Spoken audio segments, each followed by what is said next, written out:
साल की सबसे बड़ी एकादशी निर्जला एकादशी बना दिव्य और अद्भुत संयोग। तुलसी जी पर चढ़ा दें यह एक चीज, हर कष्ट दूर करेंगे भगवान विष्णु। धन की देवी माँ लक्ष्मी करेंगी धन वर्षा, गरीबी भूल जाएगी घर का रास्ता, पूरी साल जमकर बरसेगा पैसा। दोस्तों, हिंदू धर्म में एकादशी का विशेष महत्व होता है। एकादशी तिथि भगवान लक्ष्मी नारायण को समर्पित होती है। वैसे तो हर माह में 2 एकादशी आती हैं और सभी एकादशी का अपना खास महत्व होता है, लेकिन इन सब एकादशियों में सबसे श्रेष्ठ होती है निर्जला एकादशी, जो ज्येष्ठ मास की शुक्ल पक्ष की एकादशी होती है। इस एकादशी को भीमसेनी एकादशी और पांडव एकादशी के नाम से भी जाना जाता है। जैसा कि इसके नाम से ही प्रतीत होता है, निर्जला एकादशी के व्रत में निर्जल रहकर व्रत रखा जाता है। इस व्रत में पानी नहीं पिया जाता। यह व्रत निर्जल और निराहार रखा जाता है। निर्जला एकादशी साल की सभी एकादशियों के बराबर होती है। वेद व्यास जी ने बताया है कि इस एकादशी का व्रत करने से साल की सभी एकादशियों के व्रत करने का पुण्य फल प्राप्त होता है। मान्यता है यह व्रत समस्त मनोकामनाओं को पूर्ण करने वाला है। निर्जला एकादशी का व्रत करने से समस्त तीर्थों का दर्शन करने का पुण्य फल प्राप्त होता है। दोस्तों, निर्जला एकादशी बहुत ही पुण्यदायी तिथि है। इस दिन भगवान विष्णु का सच्चे मन से स्मरण करने मात्र से ही पापों से छुटकारा मिलता है और जीवन सुखमय बनता है। इस दिन भगवान विष्णु के साथ ही माँ लक्ष्मी का पूजन अवश्य करना चाहिए। ऐसा करने से घर में सुख समृद्धि बनी रहती है। यह दिन भगवान विष्णु माँ लक्ष्मी जी को प्रसन्न करने का बहुत ही खास दिन माना जाता है। भगवान विष्णु माँ लक्ष्मी जी को प्रसन्न करने के लिए निर्जला एकादशी पर तुलसी जी का पूजन अवश्य ही करना चाहिए, क्योंकि तुलसी जी भगवान विष्णु को अति प्रिय हैं और शास्त्रों में तुलसी जी को माँ लक्ष्मी जी का ही स्वरूप बताया गया है। इसलिए आज के दिन भगवान लक्ष्मी नारायण को प्रसन्न करने के लिए तुलसी माँ का पूजन अवश्य ही करें। ऐसा करने से घर में सुख समृद्धि आती है और घर में धन धान्य के भंडार भरे रहते हैं। दोस्तों, वीडियो में आगे बढ़ने से पहले वीडियो को लाइक कर अपने फ्रेंड्स के साथ शेयर जरूर करें। अगर आपने हमारे चैनल को अभी तक सब्सक्राइब नहीं किया है तो जल्दी से चैनल को सब्सक्राइब कर बेल आइकन को भी जरूर दबाएं। दोस्तों, निर्जला एकादशी व्रत का प्रारंभ 10वीं तिथि से ही हो जाता है। 10वीं तिथि के दिन केवल एक समय भोजन करें, सूर्यास्त के बाद भोजन ना करें और तामसिक चीजों का सेवन ना करें, ब्रह्मचर्य का पालन करें। एकादशी के दिन सूर्योदय से पहले उठें और कुल्ला करें। कुल्ला करने के बाद आप एक बूंद भी जल अपने मुंह में ना डालें। फिर पूरे दिन निर्जल और निराहार रहकर व्रत करें और अगले दिन द्वादशी पर भगवान विष्णु का पूजन करें, भोजन का भोग लगाएं और किसी ब्राह्मण को भोजन कराकर दशरा दें। जल से भरा हुआ कलश दान करें। इसके बाद भोजन करके व्रत का पारण करें, यानी कि व्रत को खोलें। इस दिन भगवान लक्ष्मी नारायण की कृपा प्राप्त करने के लिए तुलसी जी का पूजन अवश्य ही करना चाहिए, लेकिन तुलसी माँ का पूजन करने से पहले भगवान विष्णु माँ लक्ष्मी जी का पूजन करें। इसके लिए सबसे पहले स्नान कर स्वच्छ वस्त्र धारण करें। आज के दिन जल में आंवले का रस मिलाकर इससे स्नान करने से भगवान विष्णु जी की कृपा से कष्टों से छुटकारा मिलता है। स्नान करने के पश्चात हो सके तो लाल या फिर पीले रंग के वस्त्र धारण करें। अब आप अपने मंदिर में स्थापित समस्त देवी देवताओं को स्नान कराएं। मंदिर में जितनी तस्वीर हैं उन्हें साफ कपड़े से पोंछें और भगवान जी की जितनी प्रतिमा हैं उन सभी को आप स्नान कराएं। अब आप भगवान श्री गणेश, भगवान श्री हरि विष्णु, माँ लक्ष्मी जी को प्रणाम करें।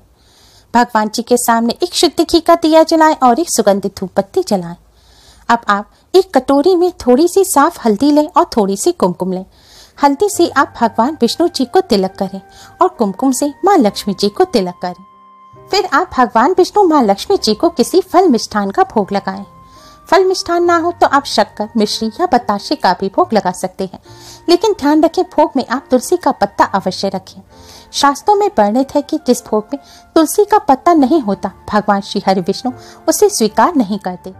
भोग लगाने के पश्चात अब आप भगवान विष्णु जी के द्वादश मंत्र ओम नमो भगवते वासुदेवाय का जाप करें। इस मंत्र का आप कम से कम 108 बार जाप अवश्य करें। इस मंत्र का तुलसी जी की माला पर जाप करना बहुत ही शुभ माना जाता है। मंत्र का जाप करने के पश्चात अब आप हाथ जोड़कर आंख बंद करके थोड़ी देर जय माँ लक्ष्मी का जाप करें। इस तरह भगवान लक्ष्मी नारायण का पूजन करें। आज के दिन आप श्रीमद् भगवत गीता सुख सागर का पाठ भी कर सकते हैं। आज के दिन एकादशी व्रत की कथा को अवश्य ही सुनें। एकादशी कथा की वीडियो आपको हमारे चैनल पर मिल जाएगी। दोस्तों इस तरह पूजन करने के पश्चात अब आप तुलसी जी का पूजन करें। तुलसी जी का पूजन करने के लिए सबसे पहले आप एक दीपक तैयार करें। आप इसके लिए मिट्टी का या आटे का कैसा भी दिया ले सकते हैं। दोस्तों वैसे तो शुद्ध घी का दिया जलाना बहुत ही शुभ रहता है, लेकिन अगर शुद्ध घी ना हो तो आप जैसा भी दिया, डालडा घी का या मीठे तेल का, जो भी दिया आप अपने मंदिर में रोजाना जलाते हैं, वैसा ही एक दिया आप तुलसी जी के पास जलाने के लिए भी बना लें। अब इस दिए को आप तुलसी जी के पास रखकर जलाएं। दिया जलाने के बाद अब आपने भगवान विष्णु, माँ लक्ष्मी जी को जिस हल्दी कुमकुम से तिलक किया था, वही हल्दी कुमकुम आपको तुलसी माँ पर चढ़ानी है। सबसे पहले आप हल्दी लें और हल्दी को ओम नमो भगवते वासुदेवाय मंत्र का जाप करते हुए तुलसी माँ पर चढ़ा दें। दोस्तों तुलसी जी भगवान विष्णु जी को अति प्रिय है। भगवान विष्णु पर चढ़ाई हुई हल्दी तुलसी माँ पर चढ़ाने से तुलसी माँ अति शीघ्र ही प्रसन्न हो जाती हैं। साथ ही भगवान विष्णु जी की भी असीम कृपा प्राप्त होती है। भगवान विष्णु की कृपा से कष्टों से छुटकारा मिलता है। हल्दी चढ़ाने के बाद आपने माँ लक्ष्मी को जिस कुमकुम से तिलक किया है, अब वह थोड़ी सी कुमकुम भी आप तुलसी माँ पर चढ़ा दें। ऐसा करने से माँ लक्ष्मी की कृपा प्राप्त होती है और घर में धन धान्य के भंडार भर जाते हैं। दोस्तों इस तरह हल्दी कुमकुम चढ़ाने के पश्चात अब आप भगवान विष्णु, माँ लक्ष्मी जी को प्रणाम करें और तुलसी माँ को प्रणाम करें और आपके जीवन में जो भी कष्ट है, जो भी परेशानी है, उन सभी को दूर करने की प्रार्थना करें। घर में सुख समृद्धि बनी रहे, यह प्रार्थना करें। दोस्तों ध्यान रखें, हल्दी कुमकुम चढ़ाते समय आपको ओम नमो भगवते वासुदेवाय मंत्र का मन ही मन जाप करते रहना है। हल्दी कुमकुम चढ़ाने के पश्चात अब आप तुलसी माँ की 11 परिक्रमा करें। आपको क्लॉकवाइज परिक्रमा करनी है, जैसे कि घड़ी की सुइयां घूमती है। परिक्रमा करते समय भी आपको ओम नमो भगवते वासुदेवाय मंत्र का मन ही मन जाप करते रहना है। दोस्तों हमारे पास कई क्वेश्चन आते हैं कि तुलसी जी के आसपास जगह नहीं है तो परिक्रमा कैसे करें। ऐसे में आप अपने ही स्थान पर खड़े होकर, अपनी जगह पर ही खड़े होकर आप 11 बार क्लॉकवाइज घूमकर तुलसी माँ की परिक्रमा कर सकते हैं। परिक्रमा करने के पश्चात अब आप तुलसी माँ को प्रणाम करें, भगवान विष्णु, माँ लक्ष्मी जी को प्रणाम करें। दोस्तों एकादशी के दिन इस तरह भगवान विष्णु, माँ लक्ष्मी जी के साथ तुलसी माँ का पूजन करने से कष्टों से छुटकारा तो मिलता ही है, साथ ही धन की कमी भी दूर होती है। भगवान लक्ष्मी नारायण की कृपा से घर में सुख समृद्धि बनी रहती है, धन की हानि नहीं होती, धन में बरकत होती है, धन प्राप्ति के नए मार्ग खुलते हैं और जीवन में खुशियां आती हैं। दोस्तों वैसे तो एकादशी के दिन तुलसी जी का पूजन आप किसी भी समय कर सकते हैं, लेकिन सूर्यास्त के समय तुलसी जी के पास दिया जलाकर इस तरह पूजन करना बहुत ही शुभ रहता है। लेकिन ध्यान रखें, अगर आप सूर्यास्त के समय पूजन कर रहे हैं या सूर्यास्त के बाद रात में कर रहे हैं तो आप भूलकर भी तुलसी जी को स्पर्श ना करें। तुलसी जी का पूजन करते समय जूते चप्पल भी ना पहने। महिलाएं सदैव सिर ढककर ही तुलसी माँ का पूजन करें। पूजन के पश्चात आप अपने भी मस्तक पर इसी हल्दी कुमकुम से तिलक अवश्य करें।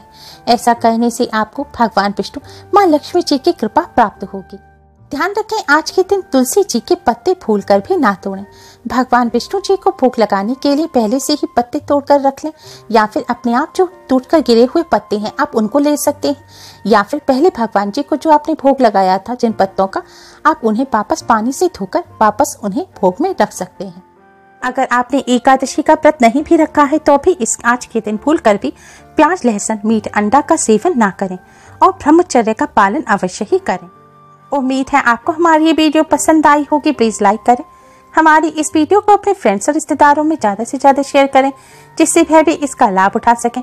हमारी और भी वीडियोस के लिए हमारे चैनल को सब्सक्राइब करना ना भूलें। Thanks for watching. Radhe Radhe.